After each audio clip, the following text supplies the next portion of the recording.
Good morning once again. We are gathered here today to give you some exciting news and some breaks in our case. As you well know, Mr. Williams is now in our custody. That is largely in part due to the media and your guys' help, so we want to thank you for that. Special thanks to the Mexican authorities, the U.S. Marshal, Gulf Coast Violent Offender and Fugitive Task Force, as they were very instrumental in helping us this morning, as well as the Department of Homeland Security and other folks. As to the female, Amanda Nover, she also is in custody, currently awaiting deportation to Houston. Again, the criminal investigation will continue as this case develops, and we intend on keeping you guys informed as this progresses. Do you guys have any questions? Nover is in custody. Does that mean she's now considered a suspect, no longer a person of interest? She has a warrant for her arrest currently at this time, yes ma'am. And the warrant for her arrest is felony theft, as Williams has right now? Yes. And can you tell us what your department's understanding is about how Adam Williams was tracked down into Mexico and then captured? That is a part of the investigation that we'd rather not comment at this time. What was the time and date that he arrived to Houston and then to Clayburgh County? This was late yesterday afternoon. And there was a child with the couple. Was the child in danger at any point? Is this child in custody with CPS, or what is the status of that child? Currently the child is with the mother and awaiting deportation as well. Is the mother Nover? Yes ma'am. And is the father Williams? That is correct. The father is, I believe, that's the girlfriend, boyfriend-girlfriend, so I believe they're married. Have you found the vehicle that was owned by Adam Williams, and where is the butler's truck and RV travel trailer? Those are still part of this investigation, and those will be, those are something that we'd rather keep close to us for right this time. I received word that there was a gold Toyota Tacoma that belonged to Williams. Was this left at the beach and then confiscated by you guys, or what is the status of that vehicle? That's something that we're not inclined to talk about. What was Williams' response when he was arrested? Did he evade arrest? Did he try to fight it? No, ma'am, not that I'm aware of. What's next? This begins a longer chapter. We have a lot to do in this case, and as it goes on, we'll perhaps have some answers in the future. Have the bodies of James and Michelle been released back to their families for burial? And if not, when is that going to take place, do you anticipate? That I'm not aware of, and so the timing of that I'm not entirely sure of. I know there's been some part of our investigation still has to be continued before that takes place, and so we weren't aware of how that will be facilitated. And has Adam Williams been cooperative, or has he gotten a lawyer and refused to talk? None of that is anything that we discussed this time. Is the bond still set at $1 million for Williams, and what is the bond for Nover? Okay, so Williams' bond is at $1 million, and that would be echoed with Ms. Nover as well. Has the murder weapon been found? Any shell casings found? Anything? Again, that's part of an ongoing part of our investigation, and we're not inclined to speak of that at this moment. When will the manner of death be released? Again, it may take some time. This investigation takes a long, it's a long methodical process, and we do not have that answer at this time. I saw the U.S. Marshals, have wanted Williams in the past. Is this an indication that there is activity to and from Mexico before this? And is there any cartel affiliations with either Williams or Nover? Not that we're aware of. Can you give any backgrounds on his criminal backgrounds? At this time, no, because it could have pertinent parts of our investigation. We're also seeing that he is facing charges of assault on a peace officer and a judge. What are those? Where are those from? Those are something that we're not aware of, no. I mean, it may be in his criminal history, but again, that'd be somebody else's case that we're not part of. Any reason why they came down from Utah to here? We keep hearing that Amanda Nover, had relatives here. Did they have relatives? What have y'all found out about that so far? Again, that's not part of something that we're aware of. Did the child cross the border with Novera and Williams in that vehicle? To our knowledge, yes, ma'am, that's correct. And was the child on the beach with the couple? At that time, again, that'd be part of the investigation we wouldn't want to comment on. And we have a lot of rescue groups in our community still inquiring about the cats. Have you heard anything else? Have they been spotted at the beach, at south of Bob Hall Pier? No, we have no information regarding the animals. When is Novera expected to arrive here? Again, this is a deportation issue, and those issues are really not up to us, and so we just know it's going to be this afternoon sometime. And the child will stay in Mexico? No, that child will be transported back with mom. Okay. I believe Mr. Williams said last night that he had never met the Butlers.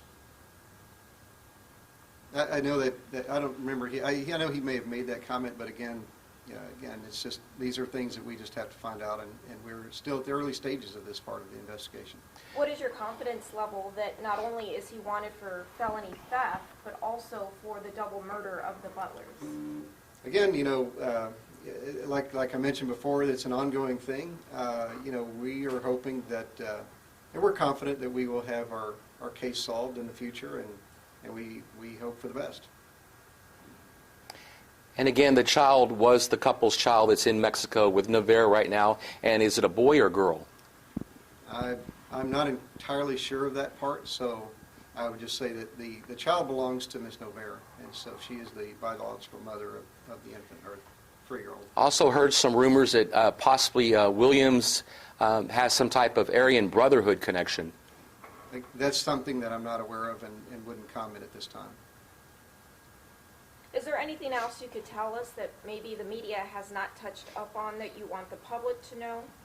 Well, I think at this time, and yes, I think, based on where we are today, we want the public to know that they are safe, and we're here to protect them, and we want them to know that the beach and Padre Island is a safe place to go out.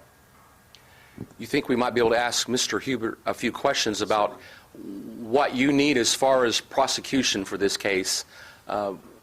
What type of evidence are you looking for? What type of information do you need?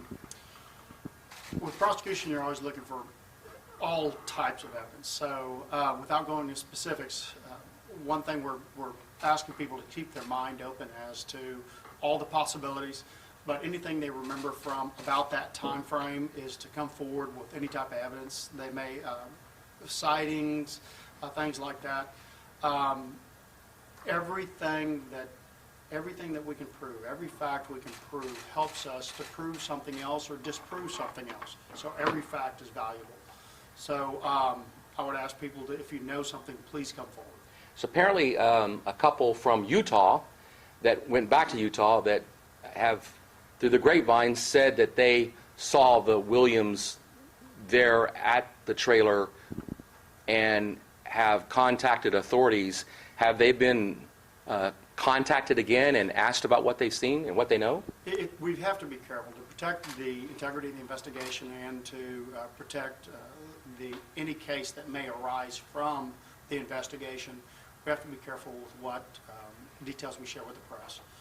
Consequently, I'm going to decline to comment at this point about what evidence we do and don't have, just because it's to protect the process.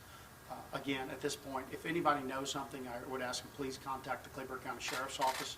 I will say at this point, though, that the press has been a great help in getting the information out to the public and helping us getting 2 suspects detained and helping us gather facts. So, but thank you very much.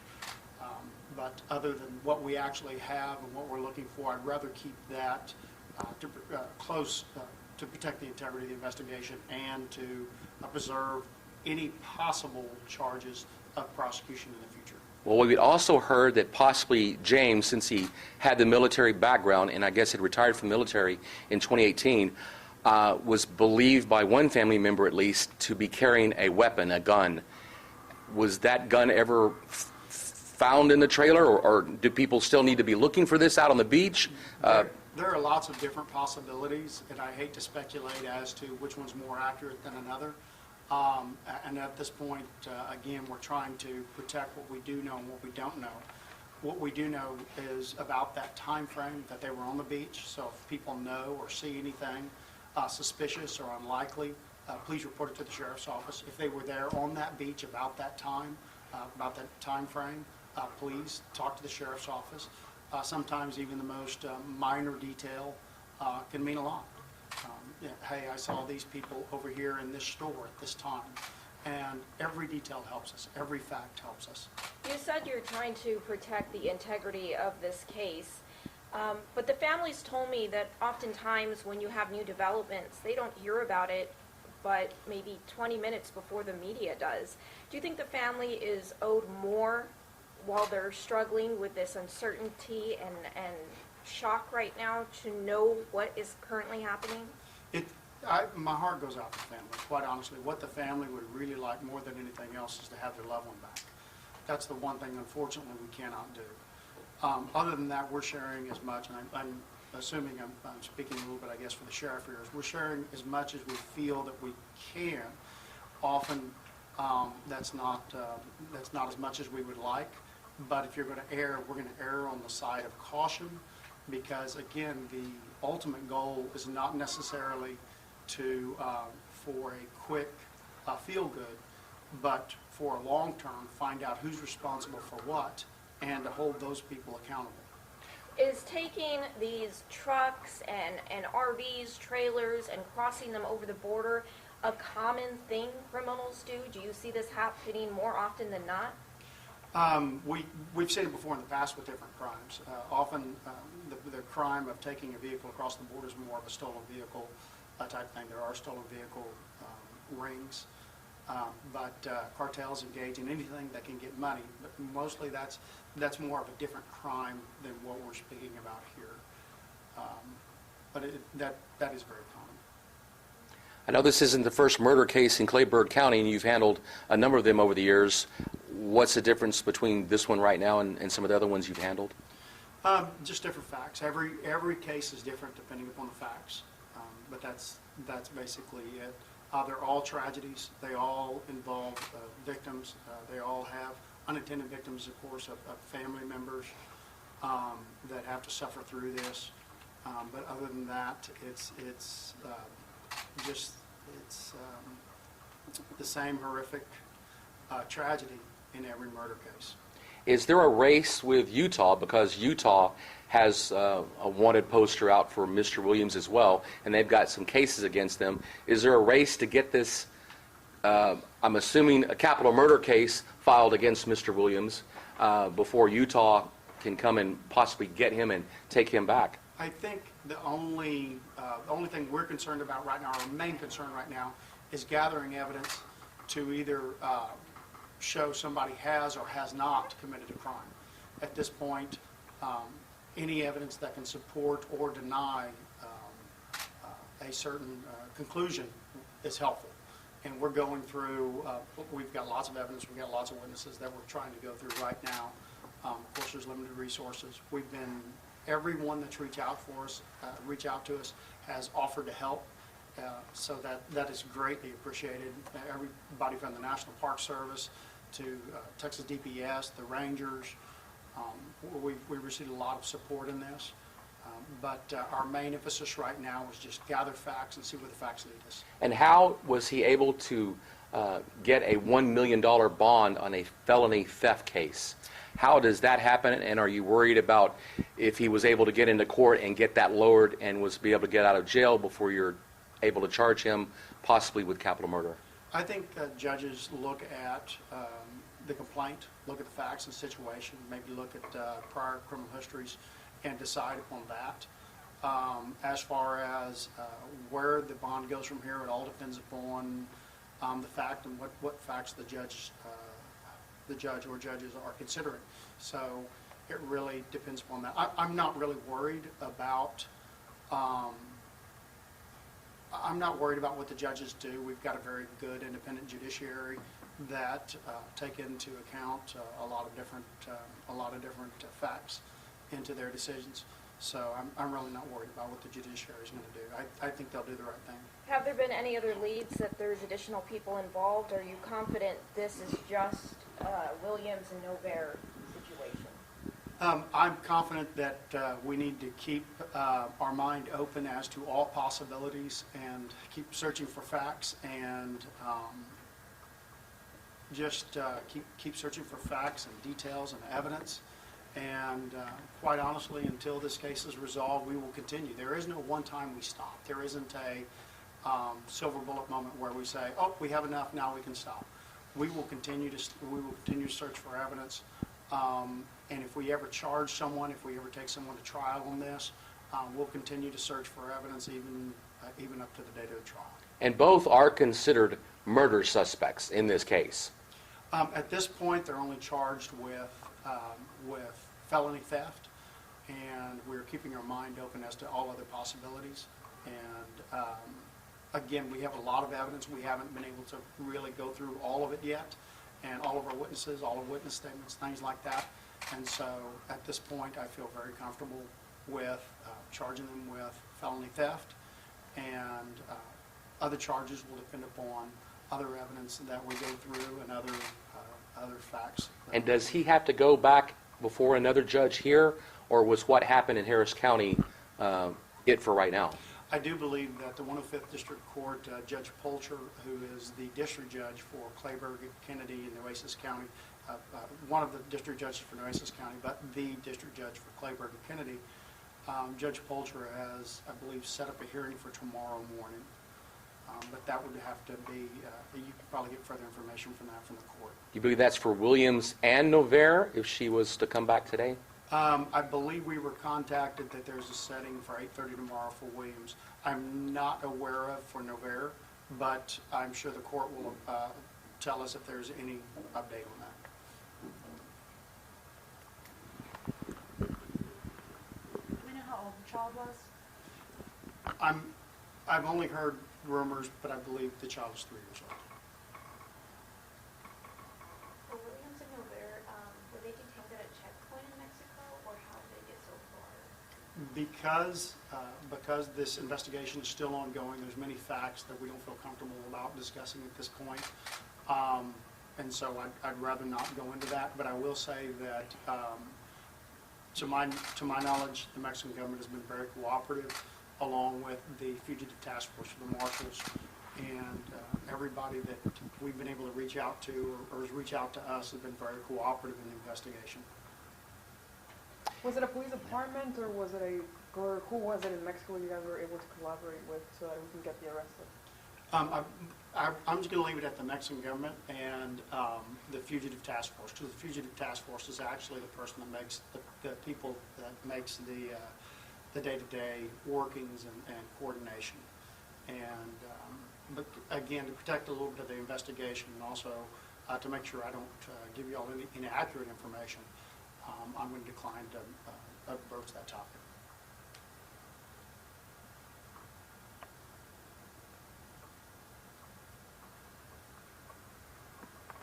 Okay, thank you guys, appreciate it.